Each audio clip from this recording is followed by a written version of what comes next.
Netflix should have made The Legend of Korra instead of Avatar The Last Airbender, and I'm going to explain why. However, before I get into that, I need to stress something really quickly. I am not a Korra fanboy. I know there are a ton of people out there that love The Legend of Korra, and they're like, yo, Korra's a superior avatar to Aang. The Legend of Korra washes Avatar The Last Airbender. Avatar The Last Airbender can suck my dick! Whoa, whoa, whoa, whoa! I'm not one of those people. I like Korra as a character, and I like her show. I think they're both good, but they do have problems with it that make me not enjoy it as much as I like The Last Airbender. Whereas The Last Airbender has a special place in my heart. It is the first show that I ever watched and finished that aired live on television. I have fond memories of watching it with my dad, and I have a very vivid memory of when I got to watch the Sozin's Comet series finale live on television. It was a fantastic and damn near perfect show, in my opinion. There isn't a thing about it that I want to change. However, with all that being said, I still think that Korra would have made a better live-action adaptation than The Last Airbender for a multitude of different reasons that I'm going to get into right now.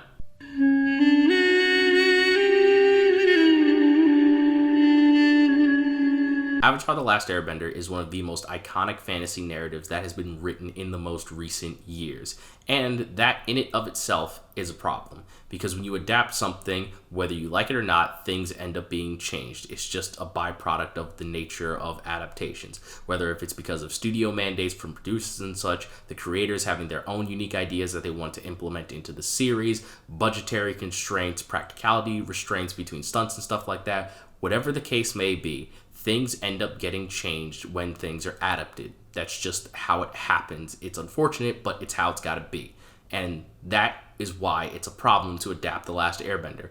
The Last Airbender story is essentially perfect. I'm sure someone could point out certain flaws in the story, but for me, it is perfect. There isn't a thing about it that needs to be changed. So when you adapt it and you change a bunch of stuff, especially when you change core elements of characters, that is something that happened with the current live action adaptation, fans like me who remember the original story, they know everything that happened, when they see stuff being changed, it's going to trigger something in our mind that goes like, okay, but like, why'd you do that? Because like, what you changed isn't better than what happened before. It's different, but it's not good.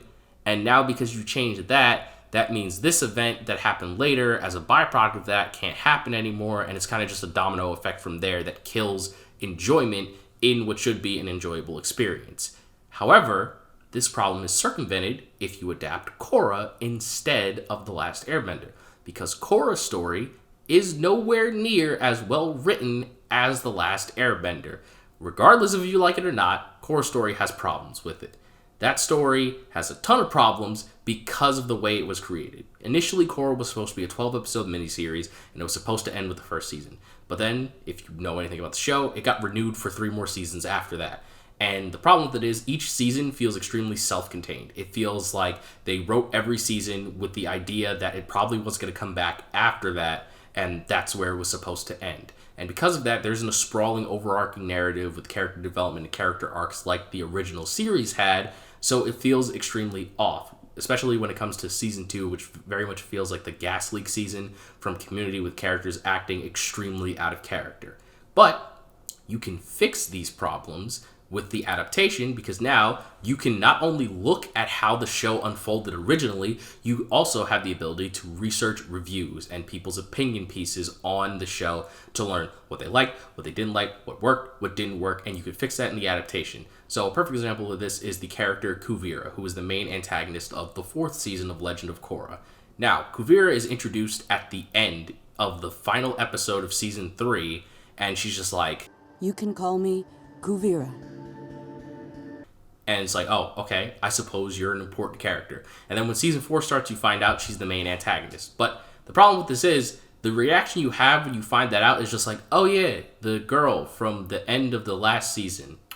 Okay, I guess she's the bad guy now. There's no emotional significance behind that. To put it into a frame of reference, imagine if Sasuke Uchiha didn't show up in Naruto until one scene before the start of the Sasuke retrieval arc. Like, all the stuff that happened between the tuning exams, the attack on the Leaf Village, none of that stuff had Sasuke in it whatsoever until the episode before the Sasuke retrieval arc started, and he shows up in the Sasuke retrieval arc. You see him in like one shot, and you're like, okay, who's that guy?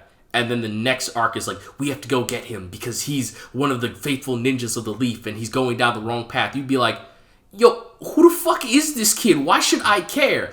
That's how I feel about Kuvira. Although I ended up liking her character as a whole after finishing the final season, I think that they really needed to set her up more if they expected people to have a reaction to her being revealed as the main character, because it very much feels like they were trying to do that. So, in making the adaptation, now you know that's a problem. You can fix it. You can introduce her character earlier on in one of the previous seasons, get to know her a little bit, see who she is, maybe give a few glimpses of who she will become in the future, and then bam.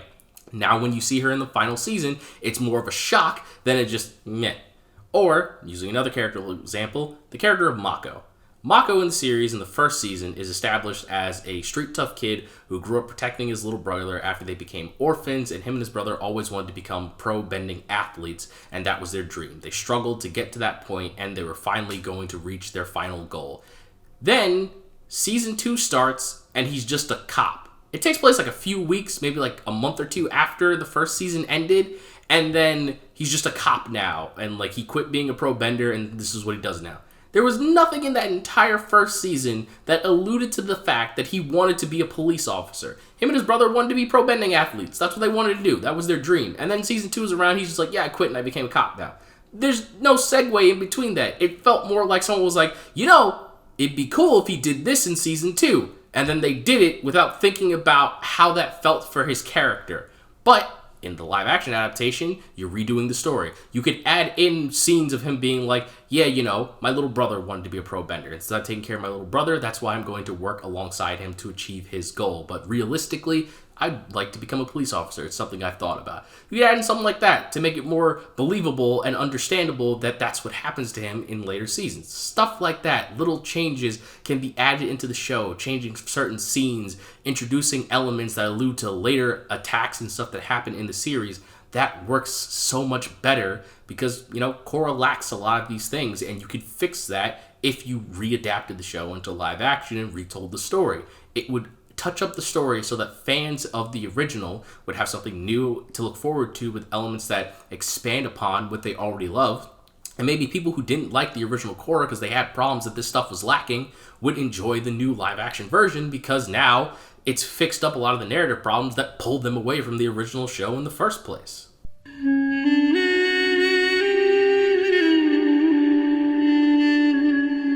Avatar: The Last Airbender is a globe-trotting adventure, not unlike something like One Piece, right? So they travel to many different locales, meet a bunch of new characters, creatures, so on and so forth, and it really pulls you into the world of Avatar, and it's super exciting to experience and re-experience as I've done.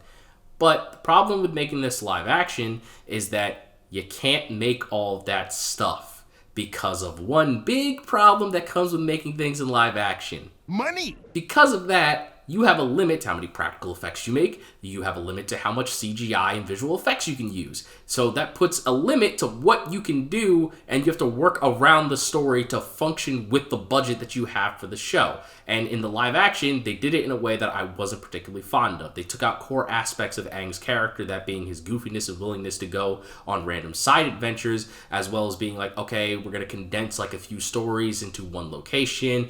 Taking episodes 3 and 4 of the show, for an example, merging the episodes Omashu, Jet, and the Northern Air Temple all into the city of Omashu to save up on both locations and, you know, condensing the story into a shorter narrative. Like, it does a lot of things that I'm not particularly fond of because it's taking away some of the elements that I really enjoyed about the original series of them traveling everywhere and doing all these crazy things. I understand why they have to do these things, but that doesn't mean I like it at the end of the day. However, if you were to adapt Korra, this works out a lot better. The entire first season of Korra takes place in Republic City. That means both A, it takes place in a city. You could probably film some of these scenes on site in real cities, and B, you would also be able to create a few sets that you can use for the rest of the entirety of the series because, fun fact about Korra, most of it just takes place in Republic City. Every final battle in Korra takes place in Republic City. All of Season 1 takes place in Republic City. A lot of scenes take place there. Most of her friends and family live in Republic City. Like, a lot of the show heavily focuses on this location. Yes, they do travel around the world a few times. They visit a couple of air temples. They visit a new city that was created by Toph's daughter, Zhaofu. But mainly, the series takes place in and around Republic City. So if you make the sets for Republic City, you get to reuse them over and over again for the entirety of the run of this long series. And that would be perfect. It's fantastic. You don't have to worry about the fact like, damn, they go to like 20 different places in the first season of Avatar. How are we going to get all these sets done? How are we going to get all these special effects and creatures and stuff that they have to deal with? You don't have to worry about that because they're in one location for the entire season. You just get to reuse assets over and over again because it's like, okay, this scene took place in this random street corner, so that's where that fight happens. Okay, this one took place in this building, so now we can reuse this building because there's multiple conversations that happen in this building, so on and so forth. That's what happens with Korra, and I feel like that would work significantly better, especially for a pilot season of the show. You know, limiting the amount of funds that you need to use on practical and visual effects really helps out. Be like, okay, you guys were able to do amazing things with this amount of budget, but, you know, now we'll increase the budget because you did such great things. It was received well with this budget, and then you get it bigger, and then you can do bigger and better things with future seasons. And I think that would be a lot better than what they had to do with Avatar, with rewriting the story and taking out aspects of the characters to focus down the narrative and be like, okay, we're limiting the places that they're going to, as opposed to the way it was in the original animation, which is a huge shame in my personal opinion.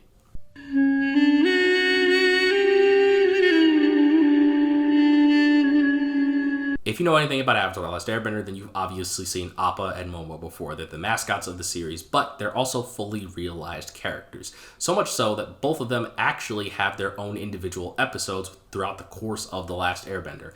Appa's being a full 20-minute episode that is really sad and heartfelt, and it makes you feel for his character, as well as the short that Momo had in the Tales of Ba Sing Se episode that was also really sad and really good. But my point in saying this is, they're more than just mascots, okay? They are characters in the show. They have feelings. They interact with the group. They love them. The group cares about them as well, and they have the same level of emotional attachment to them. It's fantastic, and that's why fans of the series love those characters so much, and they view them as, like, you know, mascots. They love having the plushes of them because it reminds them of all the fond memories and good times that those characters share with the other characters in the show. Now, the problem with it being in live action is, what's that word? Damn it. What's that word again? That's right. Money! Huge problem is that Appa and Momo would need to be fully realized CG characters, which they are in the live action show, but because it costs way too much, Money! It causes a massive problem with how much they can show up in the show. In the animated series, they're constantly there interacting with the group, and you feel that, and that's what helps you get to know them as characters. But in the show, they kind of feel like Porgs from Star Wars. They, like, show up, and they're there, but you never really feel the same emotional attachment like you do in the animated series. And that's a huge problem, especially in regards to the second season of the show, which I'm not really sure how that's going to be received, given the fact that Appa and Momo can't really show up that much in the show. If you don't know, in season 2 of Avatar, Appa gets kidnapped by some sand raiders, and he's gone for a large part of the season. But you feel the weight of that because you spent a season and a half bonding with him because he's around a lot of the time interacting with the main characters. However, he isn't really in the show all that much now, which is a shame. But again, I understand they couldn't afford it. It's just a problem with using CGI visual effects. So I'm curious to see how it's going to unfold in the second season, because like I feel like people don't have the same level of attachment to Appa like they did in the animated series because he's not around nearly as much. So it's a huge problem that needs to be addressed.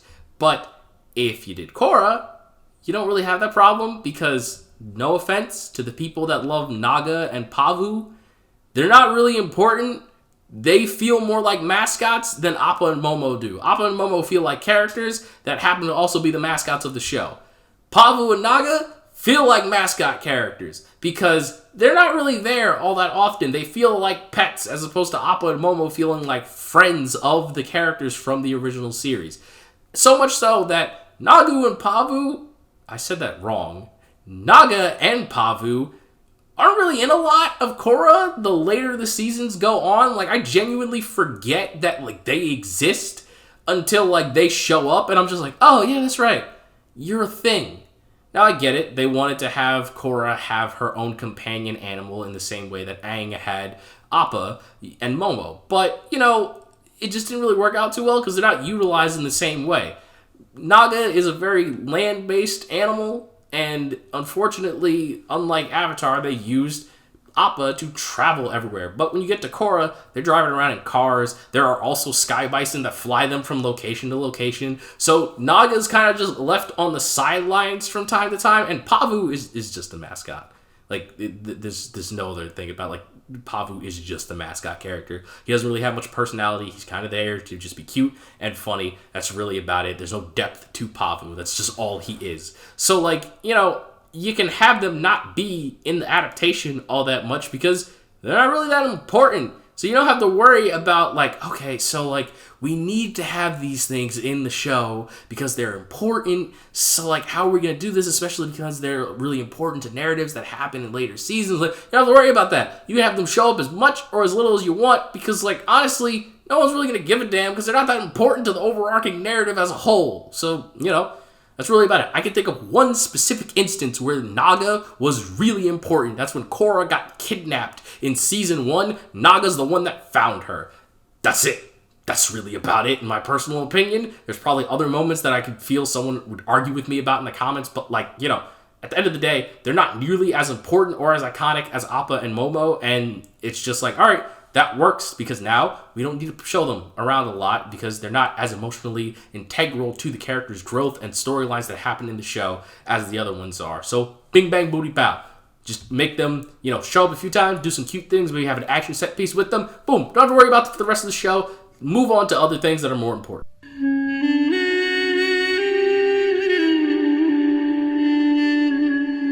Now, I feel like this is the part that I'm probably going to get the most flack from out of all the other parts that I've had to say about it, but just hear out what I have to say before you start rage typing in the comments. All right, I did like the fights in the live-action Avatar remake. I think they were significantly better than the Shyamalan ones that came out all those years ago. Like, even as a kid, I thought the shit in that movie was terrible. But here, they do a good job with the special effects and the fighting and everything like that. The bending actually looks like the bending that I would have expected to see in the animation. Some of the fights are really good, some are not, which I'll get into in a moment. Like, probably my favorite fight in the entire show is Jet versus the 3 Fire Nation soldiers. That was really cool. Another favorite was probably Aang versus Zuko in Omashu, which was a completely original fight that the creators added into the show. Now, with that being said, the reason I like those 2 fights is because those are the most original fights in the show. The other fights that they have in the show are more or less adapted from the animated series, which is kind of hypocritical because, like, a problem I have with the show is that I don't think they adapted the animated series very well onto the live screen, mainly with the narrative, but, like, you know, it's a discussion for another time. But specifically with the fights, a lot of the time they can't do it properly because of the way they are in the animation. So the best way I can describe this is that the characters in The Last Airbender are benders who can fight. Meanwhile, the characters in Korra are martial artists that can bend. It sounds a little weird, and the closest comparison that I can really describe is the difference between, like, a street fighter who uses boxing techniques and a professional boxer. Both use the same style to fight, but they, at the end of the day, fight very different from one another. And the best way I can really showcase this is that at the beginning of the live action, there is the escape from Zuko's ship that Aang has to go through. And, like, this is what happens in the animation.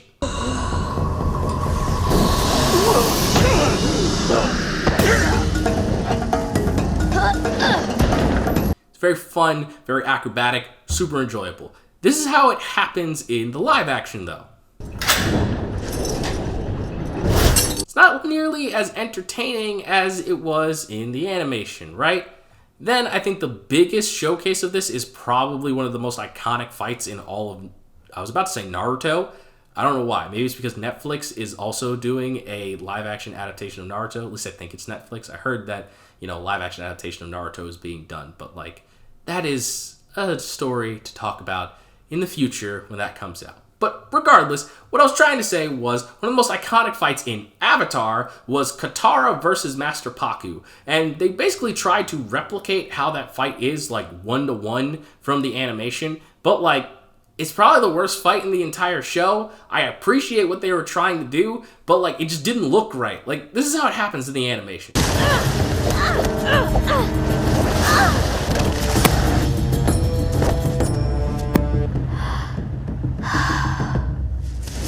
It's badass, right? But this is how it happens in the live action.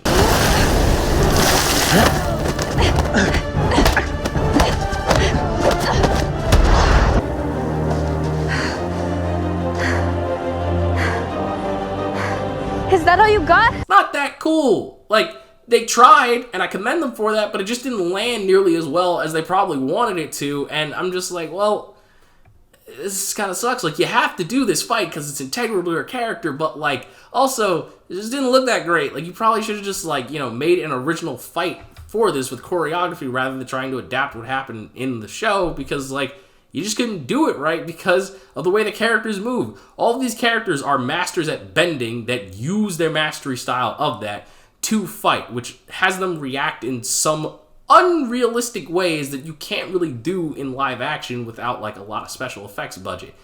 But counterintuitively, Korra, I think, has the opposite effect.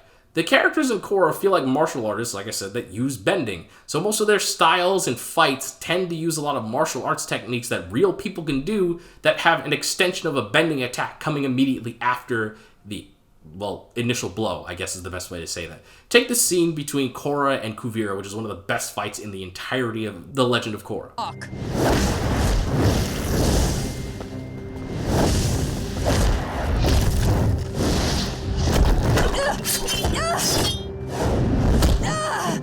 Like, normal people can do that stuff. You can't tell me that there isn't a real person that could weave rocks being thrown at them like Kuvira does right here. So, like, you know, you guys could do that and adapt that into the show perfectly fine. As well as the fact that season 1 of Korra has a big thing that would be a great thing for a pilot season of a show. The antagonists are not benders. The antagonists strictly use martial arts because they don't have any bending capabilities. So instead of it being a bender fighting a bender and you need the special effects to showcase the bending on both sides, you have one bender fighting normal people. That, again, reduces the amount of money that you have to spend in the fight scenes, which would work out significantly well, and I think that would definitely help elevate the series. So, you know, those are my really 2 cents on this whole thing. I think that, you know, the fight choreography and the way that they designed how the characters fight in Korra is just easier to relate to live action than it would be than the fights in The Last Airbender, which I love all of those fights, don't get me wrong. They're beautiful, and I think that the live action show did do the best that they could, but at the end of the day, the animation, you know, really took the cake, and adapting the stuff that happened there sometimes just doesn't work as well because of how uncanny the characters move, because, well, animation is supposed to be exaggerated. That's how it is. And no matter how hard humans try, we cannot replicate certain things that are done in art forms because it's art. It's animation. It can't be replicated because it was drawn in an unrealistic way that can't be done by real people.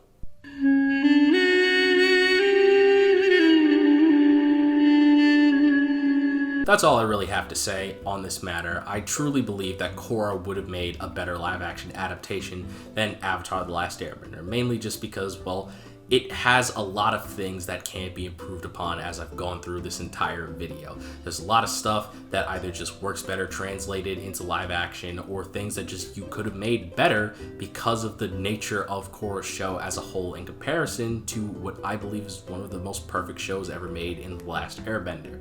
So, you know, I just think that's how it really would have worked out. Now, obviously, we're probably going to get a live-action Korra, given how popular Avatar: The Last Airbender has been received. Granted, amongst all the discourse and people who didn't like the show, there are people who did like the Avatar Last Airbender live action remake. You know, it got like over 21 million views or something like that on Netflix in like the first week alone.